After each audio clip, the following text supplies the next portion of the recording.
বন্ধুরা welcome to spoken English by Rumen sir. আমি advance লেভেলের ইংলিশ শেখাচ্ছি। আজকে প্রথমে শুরু করে এইভাবে, তোমরা জানো যে he said Ram is ill, এই যে ন্যারেশন চেঞ্জ, এটা করলে তোমরা নর্মাল হচ্ছে he said that Ram was ill, is ইলটা ওয়াজ হয়ে যায়, এটা নর্মাল। কিন্তু আমি আজকে বলবো স্পোকেন ন্যারেশনে এটা অনেক সময় ভার্ব চেঞ্জ করার দরকার হয় না। কেমন? ধরো একজন খবর দিয়ে গেল তোমাদের বন্ধু রাম অসুস্থ, হাসপাতালে আছে, Ram is ill, he is in hospital, এই খবরটা তোমাকে দিল। তুমি আবার 1 ঘন্টা পরে কোনো বন্ধুর সঙ্গে দেখা হলো, তাকে ওই খবরটা জেনে জানিস, তখন বলতে হবে ওই একই, he said that Ram is ill, Ram was ill বলা দরকার নেই, and Ram is in hospital, এই খবরটাই বলে হি সেইড দ্যাট। এখানে দেখো রাম ওয়াজিল বলা দরকার হলো, অর্থাৎ ওয়াজিল মানে কি, হয়তো 3-4 দিন পরে তুমি খবরটা দিয়েছো, ততক্ষণ রাম সুস্থ হয়ে গেছে, তখন বলবে he said that Ram was ill. আর তাছাড়া যখন এখনও অসুস্থ এবং হাসপাতালে, তখন বলে he said that Ram is ill and Ram is in hospital, এটাই বলতাম। এইবার দেখো অনেক সময় আমরা বলি, ধরো আগে একজন একটা কিছু বলেছে, আজকে আবার উল্টোটা বলছে। আগে বলেছে যে হয়তো Ram is very hard working, Ram খুব পরিশ্রমী, আর আজকে হঠাৎ বলে জানিস রাম ইজ ভেরি লেজি। তখন তুমি এর উত্তর এইভাবে আমরা স্পোকেন ন্যারেশনে বলি, আই থট ইউ সেড, আজকে বলছে রাম ইজ লেজি, তুমি বলবে I thought you said Ram was hard working, অথবা but you said Ram was hard working, এরকম আমরা বলি আই থট ইউ সেড, আমার তো মনে হয় তুমি তাই বলেছিলে। আবার দেখো আগে বলেছিল যে ওই রেস্টুরেন্টটা খুব চিপ, আজকে বলছে যে দ্যাট রেস্টুরেন্ট ইজ এক্সপেন্সিভ, তখন তুমি বলো I thought you said it was cheap. ওইরকম আবার বলছে যে ধরো বলছে মিতা লাইকস রাম, আজকে বলছে, তখন তুমি তো শুনে ডাজ শি, কিন্তু I thought you said she didn't like Ram, এরকম হবে। আবার চলো পরের রুলটা দেখাচ্ছে, এরকম আমরা বলি ডু ইউ প্লে ফুটবল, তোমাকে কেউ জিজ্ঞেস করে তুমি উত্তর বলি yes I do, no I don't, এরকম আমরা বলি yes I do, no I don't, এটা কন্ট্রাকশন সংক্ষেপে বলা হয়। কিন্তু তোমাকে যদি কেউ নেগেটিভ দিয়ে প্রশ্ন করে ডোন্ট ইউ প্লে ফুটবল, তখন উত্তরটা শুধু yes or no. Don't you like Mita, yes or no, যে কোনো একটা বলতে হবে। তারপরে দেখো আমরা অনেক সময় এগুলো বলি, যেমন I think so, I don't think so, আমারও তাই মনে হয়, আমার তা মনে হয় না, যে কোনো ব্যাপারে। যদি একজন বলবে যে I think it will rain today, আজকে বৃষ্টি হবে, এ বললো, তখন তুমি উত্তরে বললে আই থিঙ্ক সো, আমারও তাই মনে হয়। অথবা তুমি নেগেটিভ বলতে পারো আই ডোন্ট থিঙ্ক সো, আমার তা মনে হয় না যে আজকে বৃষ্টি হবে। এইরকম ধরো আই এক্সপেক্ট সো, আমি এটা আশা করছি, আই ডোন্ট এক্সপেক্ট সো, আমি আশা করছি না। আবার দেখো আই হোপ সো, কিন্তু আই ডোন্ট হোপ সো হয় না, এটা হবে আই হোপ নট, এইটাই ভুল হয় ইংলিশে। অথবা I guess so, I don't guess so হবে না, এটা কিন্তু হবে আই গেস নট।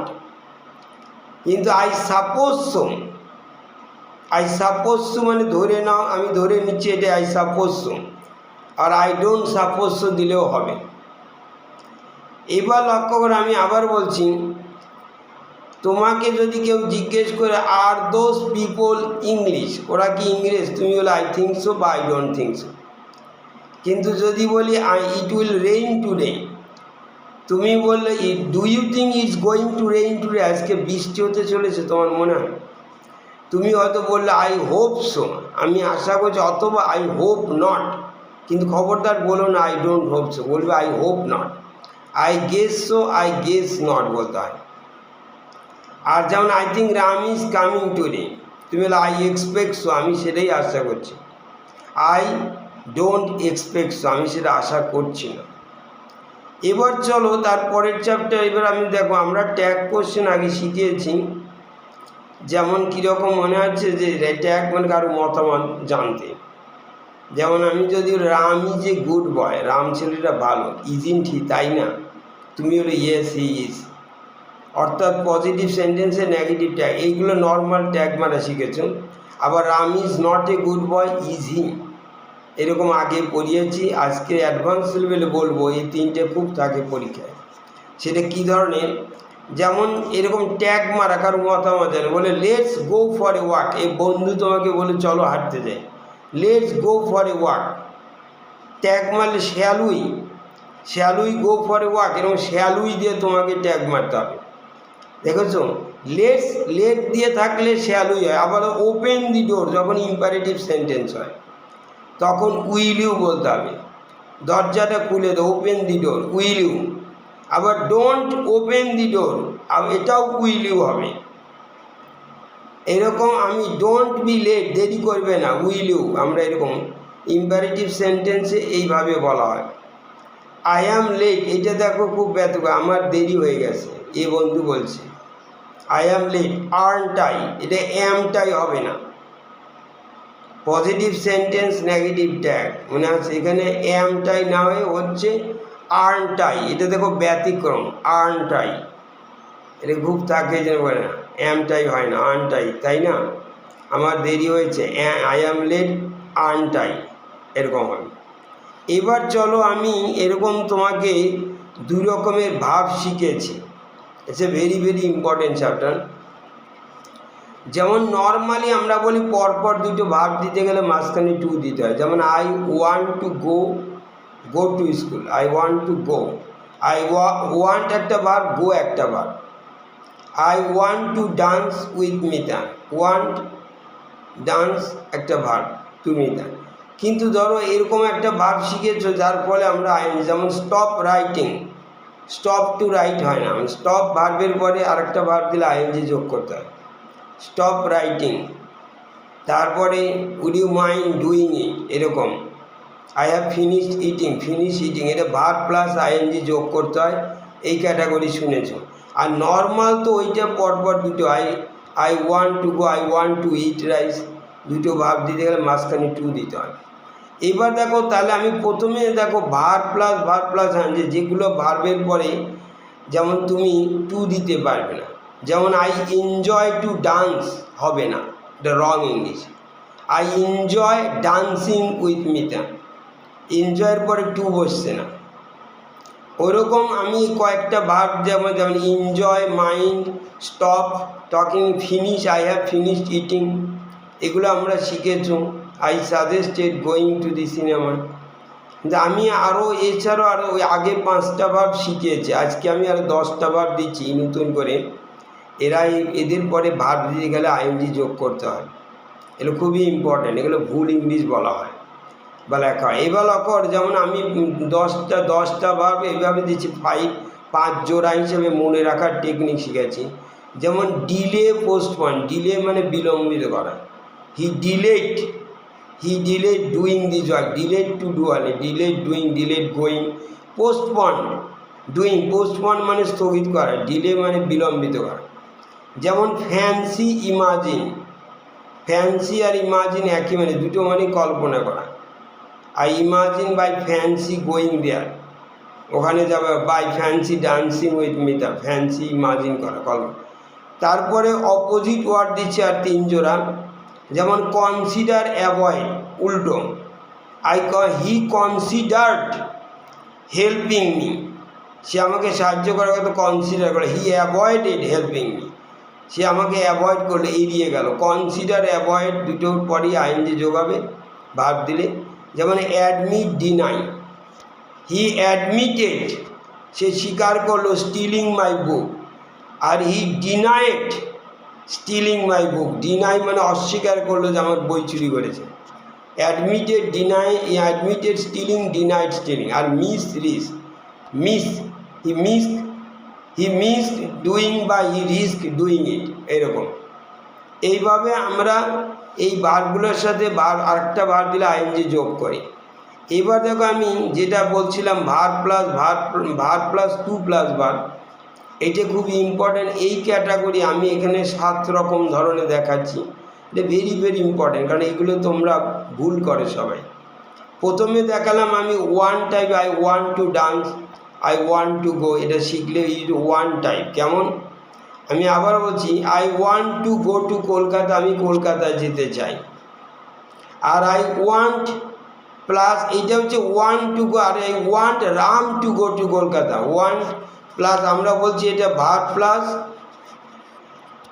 প্লাস এখানে দেখা যাচ্ছে যে verb plus object plus to plus verb করছে। কীরকম, I want Ram, I want তারপরে একটা অবজেক্ট দিয়েছে Ram to go to Kolkata, কিন্তু মিনিং উল্টো হয়ে গেল।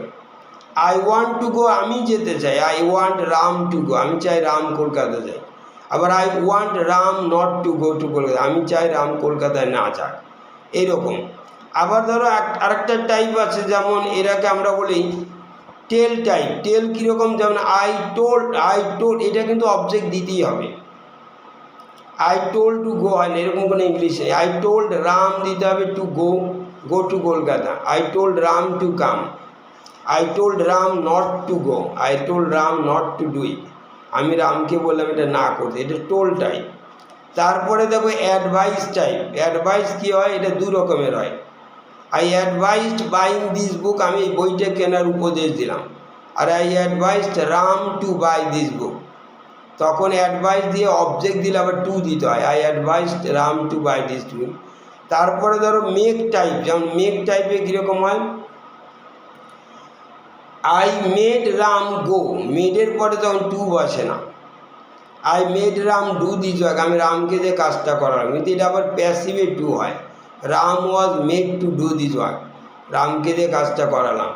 তারপরে দেখো সিম টাইপ। সিমের দেখো সিম টাইপ কেমন, যেমন সিম, ধরে আমরা সিম কিন্তু সিমের পরে সব tense. He seems to work hard, he seems to study A lot, he seems two, তাকে সিম মানে মনে হয়, তাকে দেখে মানে খুব কাজ। He seems to be reading, মনে হচ্ছে পড়ছে। হি সিমস টু রিড একটা হলো, he seems to be reading, বা he seems to do this work, he seems to be doing মানে করছে। He seems to have done মানে এটা করেছে। He seems to have been doing, মানে 4 রকম টেন্সই হবে। তারপরে দেখো নো টাইপ হয়। নো টাইপ কি, যেমন know, I know to swim, এটা কিন্তু রং ইংলিশ, এই খুব দেয় পরীক্ষা। আই নো টু সুইম হবে না, নো এর পরে টু দিতে গেলে তোমাকে নো এর পরে তোমাকে একটা WH দিতে, I know how to swim, আমি জানি কীভাবে সাঁতার কাটে। I know what to do, where to go, একটা WH দিয়ে তারপরে টু দিতে হবে। I know how to swim, কিন্তু আই নো টু সুইম হবে না। আর একটা লাস্ট আছে, সেটাকে আমরা বলি শো টাইপ। আই নো, ওখানে দেবেন I know I showed Ram how to swim, আমি এটা অবজেক্ট একটা দিতে, I showed Ram how to swim, আমি রামকে দেখালাম কীভাবে সাঁতার করতে হয়। এটা হচ্ছে শো টাইপ। এইরকম ধরো 7 রকমের হয়। এবার এই ভার্ব, এই নিয়মগুলোই বিভিন্ন ভার্ব, যেমন হয়তো এক একটা, যেমন I showed Ram how to swim, ওই রকম I taught Ram how to swim, মানে আরও কিছু ভার্ব থাকবে। যেমন ওয়ান টাইপের মধ্যে আরও ভার্ব থাকবে। আই ওয়ান্ট টু গো, যেমন I want Ram to go, এরকম ধরো I would like, I expect Ram to come, I would like, এরকম ধরনের অনেকগুলো অর্ডার। যেমন tell type, I told him to go, I told him not to go, I ordered him to come, I ordered, এরকম ধরো অনেকগুলো verb আছে যারা এই নিয়ম, মানে এটা পরবর্তীতে আমি ক্লিয়ার করবো। Thank you.